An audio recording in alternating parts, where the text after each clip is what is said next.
you are slowly conquering the global stage. Oh, wow. How are you handling the pressure? Grabe, big words. And we're very happy na right now, P-pop is really thriving. Standing out with style and substance. Nung una, palagi kami nag-aaway, maraming pagtatalo. Pero habang tumatagal, syempre po, mas naiintindihan namin yung bawat isa. Natututunan namin kung paano kumilos as a team. Kung ano yung nafe-feel namin ngayon, tinutuloy-tuloy lang namin kung paano namin siya pinlan from before. Kasi pagka masyado namin inisip na, dapat sabayan natin to kasi nag-boom to, baka masayang po yung mga plans namin na nakalatag na. The spotlight is on SB19's Pablo and Stel. Makulit din ako, malaro din ako.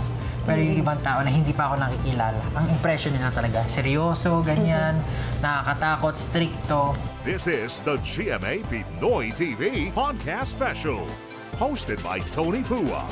May 11 at these times on GMA Pinoy TV.